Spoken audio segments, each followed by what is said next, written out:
ऋषि बोले, हे सूत जी, हमने अनेक आख्यानों से युक्त परम मनोहर उमा संहिता सुनी। अब आप शिव तत्व का ज्ञान बढ़ाने वाली कैलाश संहिता का भी वर्णन कीजिए। तब व्यास जी कहने लगे, हे पुत्रों, शिव तत्व का प्रतिपादन करने वाली दिव्य कैलाश संहिता का वर्णन करता हूँ, तुम प्रेम पूर्वक सुनो। तुम्हारे प्रति स्नेह होने के कारण ही मैं तुम्हें ये प्रसंग सुना रहा हूँ, सो सावधान होकर सुनो। ऐसा कहकर व्यास जी ने काशी में मुनियों के तथा सूत जी के संवाद, व्यास मुनि संवाद, शिव पार्वती संवाद, शिव जी के द्वारा पार्वती जी के प्रति संन्यास पद्धति, संन्यासाचार, संन्यास मंडल, संन्यास पद्धति न्यास, वर्ण पूजन और सूत जी के मिलन और संवाद की अवतारणा करते हुए सूत जी के प्रति ऋषियों के प्रश्न का इस प्रकार वर्णन किया।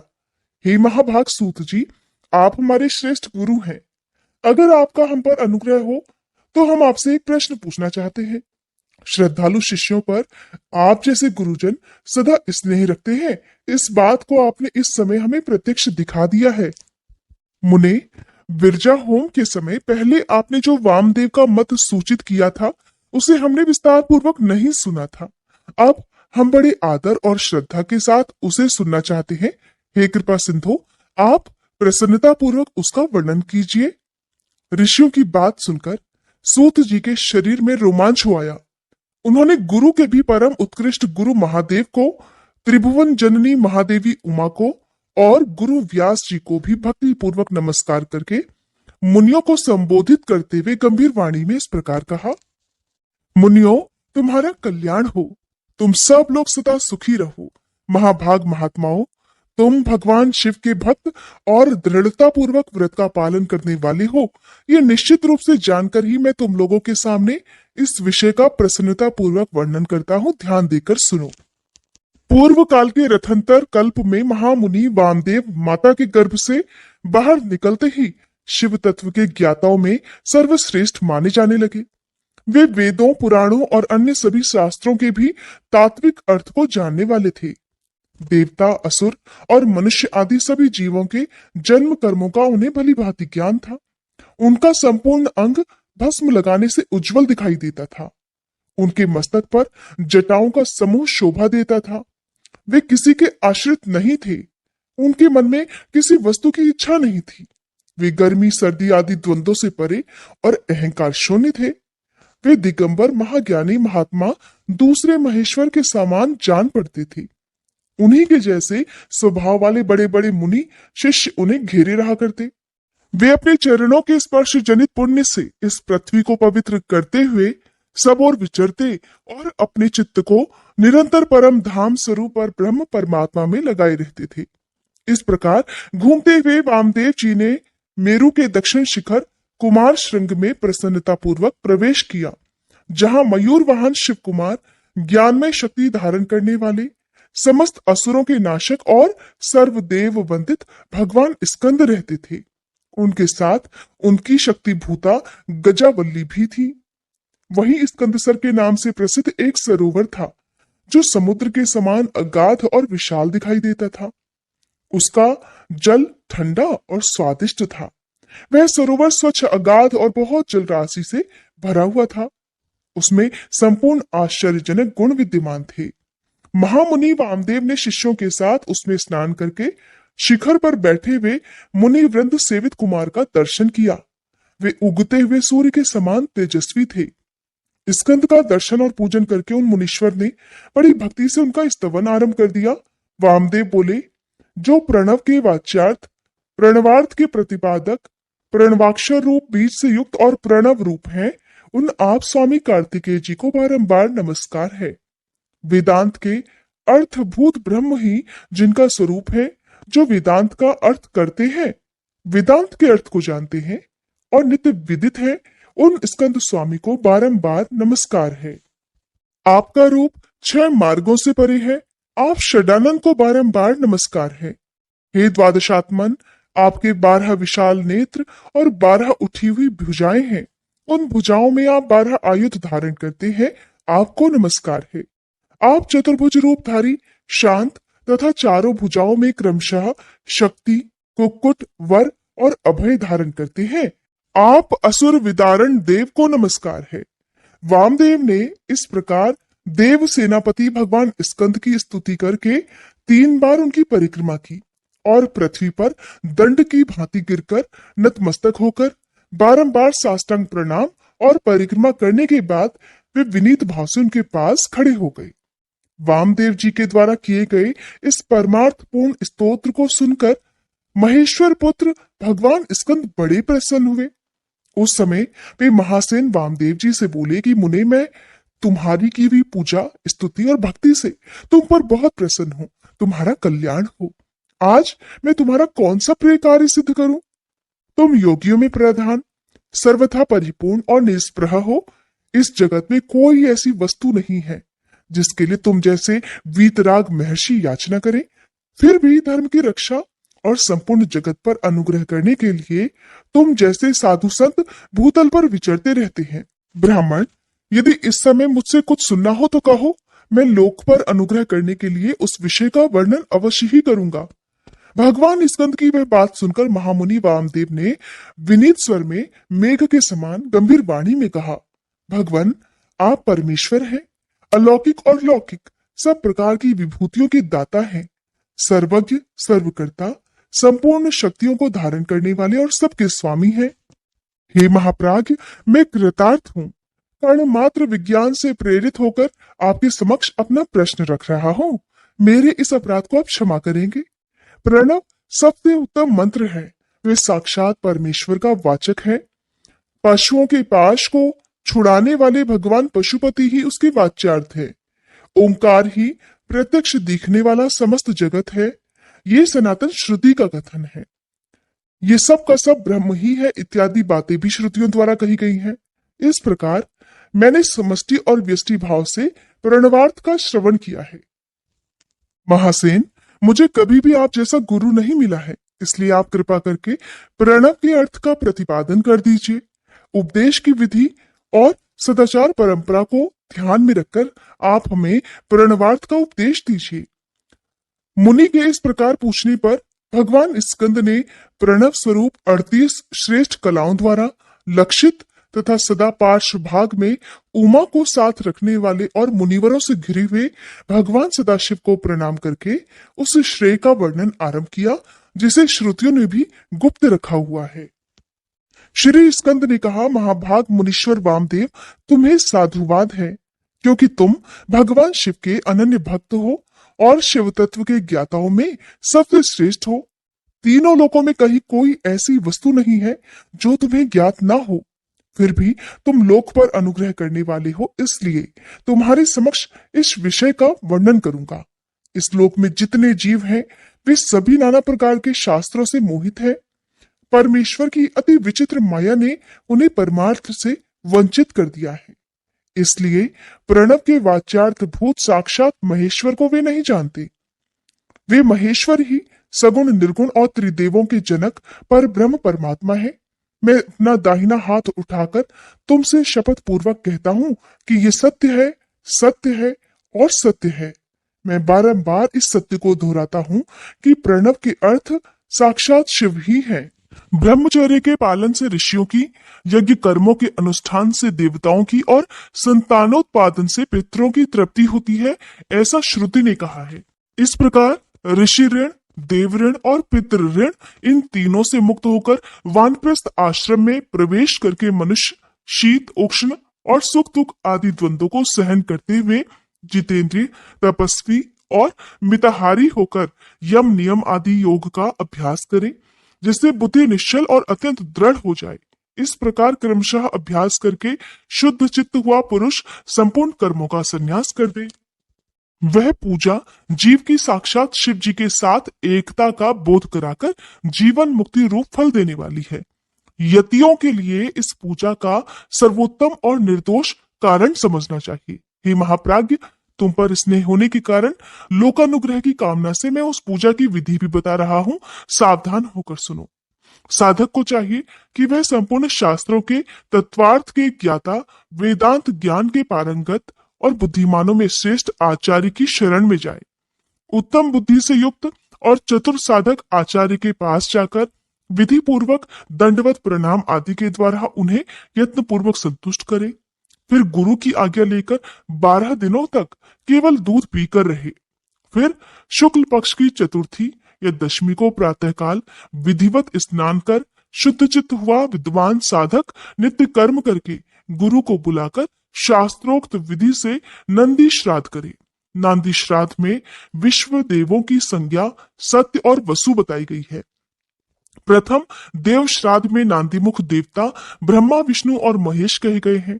दूसरे ऋषि श्राद्ध में उन्हें ब्रह्म ऋषि देवर्षि और राजर्षि कहा गया है। तीसरे दिव्य श्राद्ध में उनकी वसु रुद्र और आदित्य संज्ञा बताई गई है।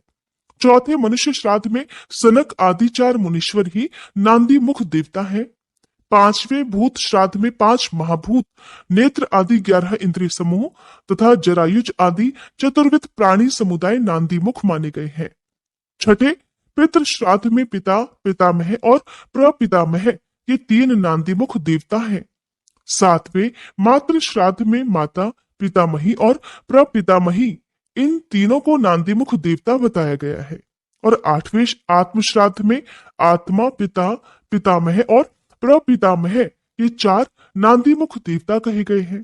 प्रत्येक श्राद्ध में 2-2 ब्राह्मण करके जितने ब्राह्मण आवश्यक हो उनको आमंत्रित करें और स्वयं यत्न पूर्वक आचमन करके पवित्र होकर उन ब्राह्मणों के पैर धोएं। उस समय इस प्रकार कहें कि जो समस्त संपत्ति की प्राप्ति में कारण आई हुई आपत्ति के समूह को नष्ट करने के लिए धूमकेतु रूप तथा अपार संसार सागर से पार लगाने के लिए सेतु के समान है, वे ब्राह्मणों की चरण धूलियां मुझे पवित्र करें। जो आपत्ति रूपी घने अंधकार को दूर करने के लिए सूर्य अभीष्ट अर्थ को देने के लिए कामधेनु और समस्त तीर्थों के जल से पवित्र मूर्तियां हैं, वे ब्राह्मणों की चरण धूलियां मेरी रक्षा करें। ऐसा कहकर पृथ्वी पर दंड की भांति पड़कर साष्टांग प्रणाम करें।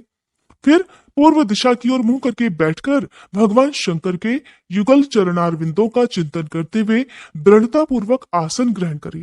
हाथ में पवित्री लेकर शुद्ध होकर नूतन यज्ञोपवीत धारण कर 3 बार प्राणायाम करें। फिर तिथि आदि का स्मरण करके इस प्रकार संकल्प करें कि मेरे संन्यास का अंगभूत जो पहले विश्वदेव का पूजन, फिर देवादि अष्टविधि श्राद्ध तथा अंत में माता मह श्राद्ध है, उसे आप लोगों की आज्ञा लेकर मैं पार्वण की विधि से संपन्न करूंगा। ऐसा संकल्प करके आसन के लिए दक्षिण दिशा से आरंभ करके उत्तरोत्तर कुशों का त्याग करे। फिर आचमन करके खड़ा होकर वर्ण क्रम का आरंभ करे। अपने हाथ में पवित्री धारण करके 2 ब्राह्मणों के हाथों का स्पर्श करते हुए इस प्रकार कहें कि हम विश्वदेव श्राद्ध के लिए आप दोनों का वर्ण करते हैं। आप दोनों नांदी श्राद्ध में अपना समय देने की कृपा करें। इतना सभी श्राद्धों के ब्राह्मणों के लिए भी कहें। सर्वत्र ब्राह्मण वरण की विधि का यही क्रम है। इस प्रकार वरण का कार्य पूरा करने के बाद 10 मंडलों का निर्माण करें। उत्तर से आरंभ करके 10 मंडलों का अक्षत से पूजन करके उनमें क्रमशः ब्राह्मणों को स्थापित करें। फिर उनके चरणों पर भी अक्षत आदि अर्पित करें। फिर संबोधन पूर्वक विश्वदेव आदि नामों का उच्चारण करें और कुश पुष्प अक्षत और जल से इदम वह पाद्यम कहकर पाद्य निवेदित करें। इस प्रकार पाद्य देकर स्वयं भी अपना पैर धो ले। पाद्य देना अर्थात उनके चरण धुलाना।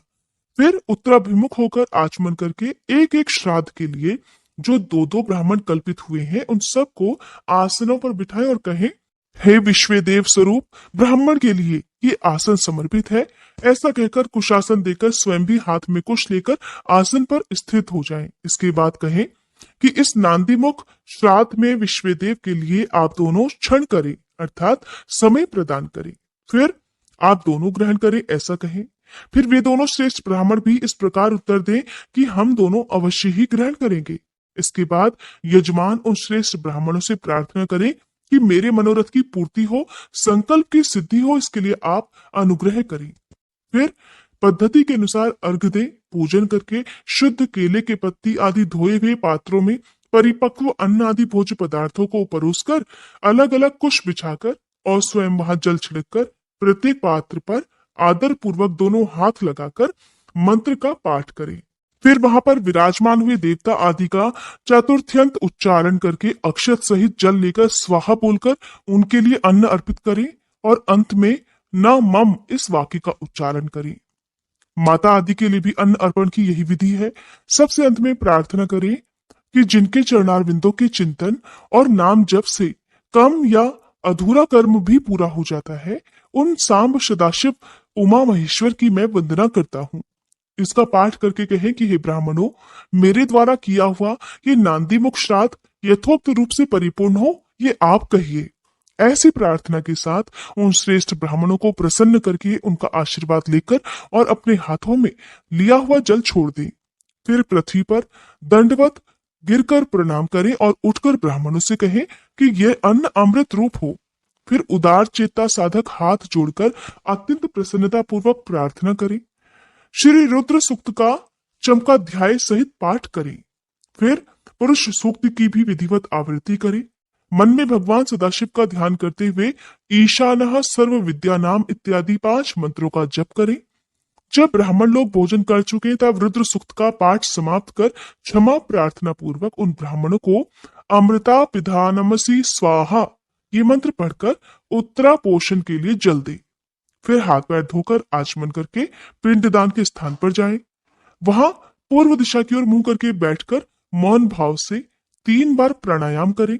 इसके बाद मैं नांदीमुख श्राद्ध का अंगभूत पिंडदान करूंगा ऐसा संकल्प करके दक्षिण से लेकर उत्तर की ओर 9 रेखाएं खींचें और उन रेखाओं पर क्रमशः 12-12 पूर्वाग्र कुश बिछाएं। फिर दक्षिण की ओर से देवता आदि के 5 स्थानों पर चुपचाप अक्षत और जल छोड़ें। पितृवर्ग के 3 स्थानों पर क्रमशः अक्षत जल छोड़कर नवे माता महादि के स्थान पर भी मार्जन करें। फिर अत्र पितरो मादय ध्वम कहकर देवादि के 5 स्थानों पर क्रमशः अक्षत और जल छोड़े। इस प्रकार अवनेजन देकर 5 स्थानों पर प्रत्येक के लिए 3-3 पिंड दें। इस तरह बाकी स्थानों पर भी करें। अपने गृह सूत्र में बताई हुई पद्धति के अनुसार सभी पिंड अलग अलग देने चाहिए। फिर पितरों के साधगुण के लिए जल अक्षत अर्पित करें। फिर अपने हृदय कमल में सदा शिव देव का ध्यान कर फिर आपको श्लोक का पाठ कर ब्राह्मणों को नमस्कार करके यथाशक्ति दक्षिणा देनी चाहिए। फिर गलतियों के लिए क्षमा प्रार्थना करके देवता पितरों का विसर्जन करें। पिंडों का उत्सर्ग करके उन्हें गौओं को खाने के लिए दे दें या फिर जल में डाल दें। फिर पुण्याह वाचन करके स्वजनों के साथ अर्थात परिवारजनों के साथ भोजन करें। दूसरे दिन प्रातःकाल उठकर शुद्ध बुद्धि वाला साधक उपवास पूर्वक व्रत रखे। कांख और उपस्थ के बालों को छोड़कर शेष सभी बाल मुंडवा दे, परंतु शिखा के अर्थात चोटी के 7-8 बाल अवश्य बचा लें। फिर स्नान करके धुले हुए वस्त्र पहनकर शुद्ध होकर 2 बार आचमन करके मौन होकर विधिवत भस्म धारण करें। पुण्याह वाचन करके उससे अपने आप का प्रोक्षण कर बाहर भीतर से शुद्ध होकर होम द्रव्य और आचार्य की दक्षिणा के द्रव्य अर्थात धन को छोड़कर शेष सभी द्रव्य महेश्वरार्पण बुद्धि से ब्राह्मणों और विशेषतः शिव भक्तों को बांट दें। फिर गुरु रूपधारी शिव के लिए वस्त्र आदि की दक्षिणा देकर पृथ्वी पर दंडवत प्रणाम करके डोरा, कौपीन, वस्त्र और दंड आदि जो भी धोकर पवित्र किए गए हो धारण करें। फिर होम द्रव्य और समिधा आदि लेकर समुद्र या नदी के तट पर, पर्वत पर, शिवालय में, वन में अथवा गौशाला में किसी उत्तम स्थान का विचार करके वहां बैठ जाएं और आचमन करके पहले मानसिक जाप करें। फिर ओम नमो ब्राह्मणे इस मंत्र का 3 बार जाप करें।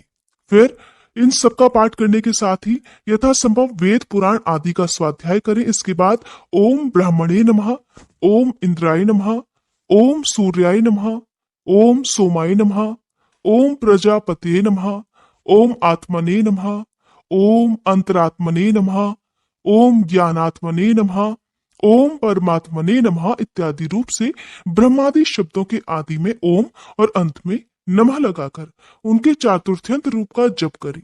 इसके बाद 3 मुट्ठी सत्तू लेकर प्रणव के उच्चारण पूर्वक 3 बार खाएं और प्रणव से ही 2 बार आचमन करके नाभि का स्पर्श करें। उस समय आगे बताए जाने वाले शब्दों के आदि में प्रणव और अंत में नमः स्वाहा कहकर उनका उच्चारण करें। ओम आत्मने नमः स्वाहा। इस प्रकार ओम अंतरात्मने नमः स्वाहा इस प्रकार अलग अलग प्रणव मंत्र से ही दूध दही मिले हुए घी को या फिर केवल जल को 3 बार चाटकर फिर से 2 बार आचमन करें। इसके बाद मन को स्थिर करके सुस्थिर आसन पर पूर्व दिशा की ओर बैठकर शास्त्रोक्त विधि से 3 बार प्राणायाम करें। मुने, यह साक्षात भगवान शिव का कहा हुआ उत्तम रहस्य है जो वेदांत के सिद्धांत से निश्चित किया गया है। तुमने मुझसे जो कुछ भी सुना है उसे विद्वान पुरुष तुम्हारा ही मत कहेंगे। श्री सूत जी कहते हैं, इस प्रकार मुनीश्वर वामदेव को उपदेश देकर दिव्य ज्ञान दाता गुरु देवेश्वर कार्तिकेय पिता माता के सर्वदेव वंदित चरणारविंदों का ध्यान करते हुए अनेक शिखरों से आवृत शोभाशाली और परम आश्चर्यमय कैलाश शिखर को चले गए।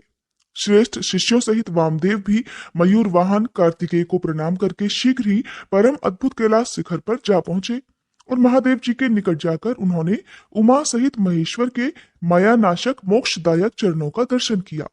फिर भक्तिभाव से अपना सारा अंग भगवान शिव को समर्पित करके वे शरीर के सुधि भुलाकर वे उनके निकट दंड की तरह पड़ गए और बारंबार उठकर प्रणाम करने लगे।